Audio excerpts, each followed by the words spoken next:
नबी अली अली करी जावांगे गल आशका ने मुकदी मुकाई होई है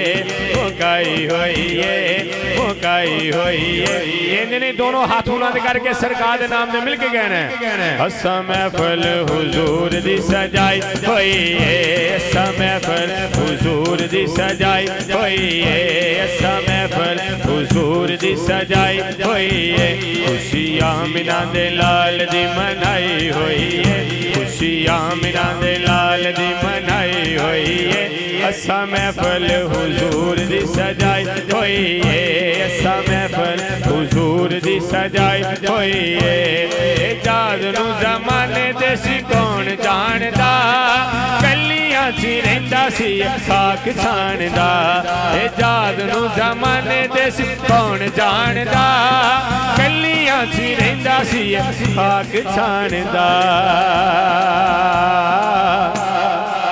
फिर गल अली दे लाला ने बनाई हुई है गल अली दे लाला ने बनाई इन्हें जिदी गल अली दे लाला ने बनाई है थोड़ी दिले कट कर दो बाकी कमाल याल करामो सोन जिंदाबाद जिदी गल अली दे लाला ने बनाई है दोनों शहजादे नाम तो दोवें हाथ बुलंद मेरी दुआ जेड़ा हसन हुसैन दे नाम ते हाथ बुलंद करे अल्लाह नु किसी कमीने बंदे दा मोहताज ना करे जिदे दोवें ही हैं एक बार दोनों हाथ बुलंद करके सारे कह दो गल अली दे लाला ने बनाई हुई है गल अली दे लाला बनाई हुई है असा महफल हुजूर दी सजाई हुई है असा महफल हुजूर दी सजाई हुई है असा महफल हुजूर दी सजाई हुई है खुशियां मिना दे लाल दी मनाई हुई है खुशियां मिना दे लाल दी मनाई हुई है असा महफल हुजूर दी सजाई हुई है असा महफल हुजूर दी सजाई हुई है हाथों को बुलंद करके कहना है असा महफल हुजूर दी सजाई हुई है असा महफल हुजूर दी सजाई हुई है असा महफल हुजूर दी सजाई हुई है आशिकां दे दिलां ठिकाने तेरे ने रब गया जिन्ने खजाने मेरे ने आशिकां दे दिलां ठिकाने तेरे ने रब गया जिन्ने खजाने मेरे ने कुंज मुस्तफा दे हत्थां च फड़ाई होई है फड़ाई होई है फड़ाई होई है असा महफल हुजूर दी सजाई होई है असा महफल हुजूर दी सजाई होई है असा महफल हुजूर दी सजाई होई है खुशियां मिना दे लाल दी मनाई होई है खुशियां मिना दे लाल दी मनाई होई है असा महफल हुजूर दी सजाई होई है नारा रिसालत कमाल ताजदारे खत्म नबूवत रिपीट कर बाकी कमाल है सुभान अल्लाह कह सकते हो जी बड़ा प्यारा और सेठ तनवीर साहब तो जो बड़ा प्यारा और बड़ा मरूफ मेरा पढ़िया है कलाम पेश कर रहे हैं सलमान भाई सरकार का जश्न सजाया है गुलामा ने हजूर दी महफल च आए ने ते गज बज के सरकार दी महफल जो खुश होके कहना सुभान अल्लाह माशाल्लाह ते डाल के पढ़ना और कहना है कमल कालिए शान निरालिए दो जग सोने दे दर्दा सवालिए ईमान है सरकार दी कमली काली ते शान निराली सुभान अल्लाह हाथ दोनों बुलंद करके आंखों हाके कमली कालिए शान निरालिए दो जग सोने दे दर्दा सवालिए आका दा जश्न मना ते वेखी तैनू रंग लग जाणगे सोने दी महफिल सजा ते वेखी तैनू रंग लग जाणगे आका दा जश्न मना ते वेखी तैनू रंग लग जाणगे सोने दी महफिल सजा ते वेखी तैनू रंग लग जाणगे आले नबी दा फड़ ले पल्ला आले नबी दा फड़ ले पल्ला तेरे रवे कदी ना कल्ला आले नबी दा फड़ ले पल्ला तेरे रवे कदी ना कल्ला नारे अली दे तू मिला ते वेख तैनू रंग रंग लग जाणगे नारे अली दे तू मिला ते वेखी तैनू रंग लग जाणगे सोने दी महफिल सजा ते वेखी तैनू रंग लग जाणगे जिक्रे मुहम्मद कर तू बंदिया चोली अपनी पर तू बंदिया जिक्र मुहम्मद कर तू बंदिया चोली अपनी पर तू बंदिया आका देना तो लुटा ते वेख तैनू रंग लग जाणगे सोने दी महफिल सजा ते वेख तैनू रंग लग जाणगे नारे अली दे तू मिला ते वेख तैनू रंग लग जाणगे आमद तेरी दी खुशी मनाउणी है महफिल आका दी असां सजाउणी है आमद तेरी दी खुशी मनाउणी है महफिल आका दी असां सजाउणी है आका दा लंगर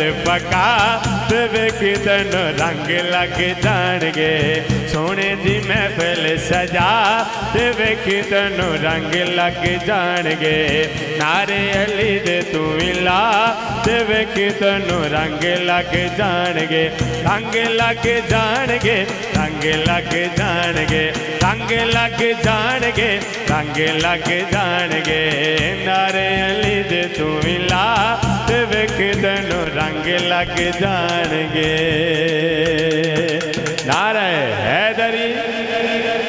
एक कलाम दा बड़ा मशहूर और मरूफ कलाम है हुक्म है सरकार दे जश्न दे हवाले ना पेश कर रहा बड़ी मोहब्बत ना सारे दोस्त अहबाब रिश्तेदार माशाल्लाह तशरीफ ले आए हो हजूर दे गुलाम आए ने हाथ दोनों बुलंद करके सरकार दी आमद दा जश्न मनाते हैं मिल के कहना है जश्न सोने दे मनाए ते कमी रहंदी नहीं जश्न सोने दे मनाए ते कमी रहंदी नहीं ईद सरकार दे गाए ते कमी रहंदी नहीं ईद सरकार दे गाए ते कमी रहंदी नहीं नहीं नहीं नहीं नहीं जश्न सोने दे मनाए ते कमी रहंदी नहीं मारा खा खा के पिलाला का तना लेंदा सी काबे दी छत ते खड़ा हो के हो कहंदा सी यार ले मार खाए ते कमी रहंदी नहीं सोने ले मार खाए ते कमी रहंदी नहीं नहीं नहीं नहीं नहीं जश्न सोने दे मनाए ते कमी रहंदी नहीं हैदरिया में पटा हैदर दगल पाया रब दिसों में ते कई बार आजमाया नार है दर्द चलाए दे कमी नार हैदरी अली वाला दोवें हाथ बुलंद करके नार हैदरी नार है दर्द चलाए दे कमी रहंदी नहीं नार है दर्द चलाए दे कमी रहंदी नहीं नहीं नहीं नहीं नहीं जश्न सोने दे मनाए दे कमी रहंदी नहीं इस घराने दे वफादारा तो सदके जाए रब दे महबूब दे हुबदारा तो सदके जाए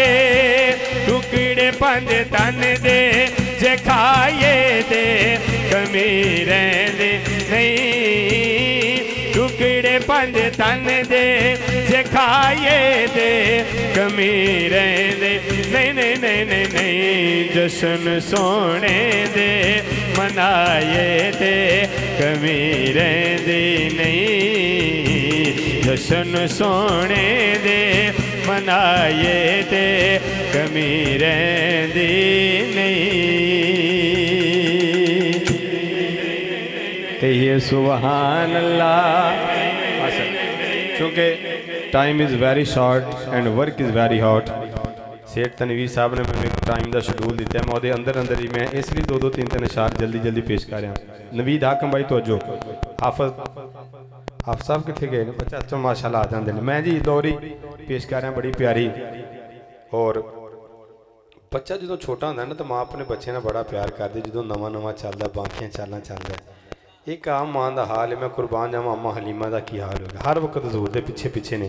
मैं पेश कर रहा तमहीद का टाइम नहीं, आओ शामिल हो जाना तो मिल के एक बार आखो जरा सुबहान अल्लाह। क्या ज़ौक है भाई, सुबहान अल्लाह। दोवें हाथ बुलंद करके आखो सुबहान अल्लाह। माशाल्लाह माशाल्लाह, बड़ी अच्छी गल। लो जी रल के पेश करना और कहना है बांकियां चालां वालिया, बांकियां चालां वालिया, होले होले कदम ठिकाया गए। बांकियां चालां वालिया, बांकियां चालां वालिया, होले होले कदम ठिकाया गए। बांकियां चालां वालिया तो होले होले कदम ठिकाया गए। बांकियां चालां वालिया तो होले होले कदम ठिकाया गए। सोनिया गोद मेरे विच खेड लै, गोद मेरे विच खेड लै, पार न खेडन जाया कर। गोद मेरे विच खेड लै, गोद मेरे विच खेड लै, पार न खेडन जाया कर। तू चढ़े जवानी खैर दी, तैनू नजर न लग जाए गैर दी। तू चढ़े जवानी खैर दी, तैनू नजर न लग जाए गैर दी। तू चढ़े जवानी खैर दी, तैनू नजर न लग जाए गैर दी। तू चढ़े जवानी खैर दी, तैनू नजर न लग जाए गैर दी। काली कमली ओढ़ के, काली कमली ओढ़ के, अपना मुखड़ा लुकाया कर। बांकियां चालां वालिया, हौली हौली कदम झिकाया कर। तू सोना है मन मोड़ा है, ते चन वे तेरा खिडौना है। तू सोना है मन मोड़ा है, ते चन वे तेरा खिडौना है। तू सोना है मन मोड़ा है, ते चन वे तेरा खिडौना है। मां सदके जावे सोनिया, मां सदके जावे सोनिया, न एवें उंगली हिलाया कर। बांकियां चालां वालिया, हौली हौली कदम झिकाया कर। गोद मेरे विच खेड लै, पार न खेडन जाया कर। बांकियां चालां वालिया, हौली हौली कदम झिकाया कर। कहिए सुभान अल्लाह। क्या बात है, क्या बात है। आओ शामिल होकर मिल क्या खुद रहा सुभान अल्लाह। दिल बेचैन नु चैन दिलोड़े, दिल बेचैन नु चैन दिलोड़े, दिल बेचैन नु चैन दिलोड़े। सानू मीम दे दिलोड़े, दिल बेचैन नु चैन दिलोड़े, दिल बेचैन नु चैन दिलोड़े। जन्नत तेनू जान देंगे, जन्नत तेनू जान देंगे। हाथ दोनों बुलंद करके कहना है, हाफ साहब है नज़ारा देखना। बस है दर्द सैन दे लोड़े, बस है दर्द सैन दे लोड़े। बस बस बस बस बस है दर्द सैन दे लोड़े, बस है दर्द सैन दे लोड़े। सानू मीम दे दिलोड़े दिल बेचैन नु चैन दिलोड़े तैनू होने यजीद मुबारक तैनू होने यजीद मुबारक हाथ दोनों बुलंद करके एक बारी कहना है सानू हसन हुसैन दे लोड़े सानू हसन हुसैन दे लोड़े सानू हसन हुसैन दे लोड़े सानू मीम दे दिलोड़े दिल बेचैन नु चैन दिलोड़े हशर दे आड़े नबियां कहना हशर दे आड़े नबियां कहना हाथ बुलंद करके आखो यार अज शाहे सकलैन दे लोड़े अज शाहे सकलैन दे लोड़े अज शाहे सकलैन दे लोड़े सानू मीम दे दिलोड़े दिल बेचैन नु चैन दिलोड़े दिल बेचैन नु चैन दिलोड़े नारे हैदरी मैं इख्तिताम की तरफ आ रहा 5-6 मिनट के हाज़री मुकम्मल करांगा हाथ दोवें बुलंद करके एक बार सलामी पेश करनी अहले बैत दी बारगाह च बड़ा सोहना कलाम तो बड़ा सोहना सलाम सेठ तनवीर साहब तो जो है नज़ारा देखना जरा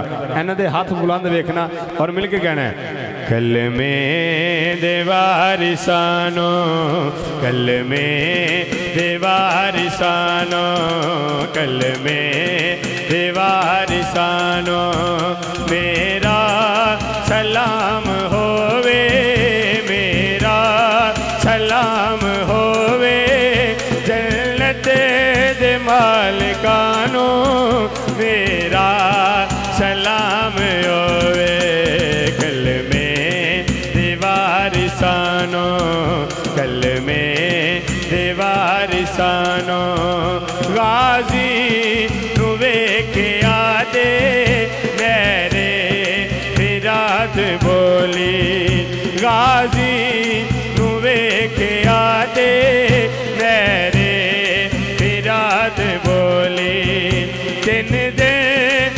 प्यासियानो तिन दे प्यासियानो मेरा सलाम होवे कलमे दे वारिसानो कलमे दे वारिसानो होया ने जेड़ियां वी करबल दी रेत उते होया ने जेड़ियां वी करबल दी रेत उते ओना तिलावतानो ओना तिलावतानो मेरा सलाम होवे कलमे दे वारिसानो कलमे दे वारिसानो मेरा सलाम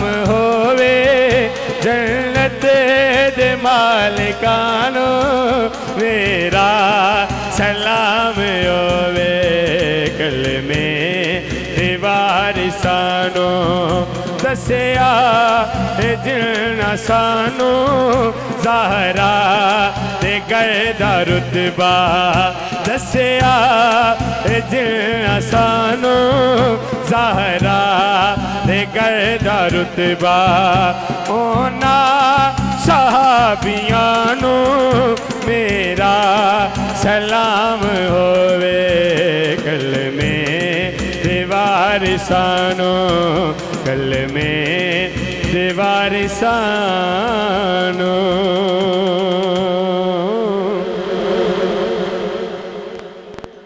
माशाअल्लाह नारे तकबीर नारे रिसालत नारे हैदरी लाओ लाओ बिस्मिल्लाह बड़ी खुशी हुई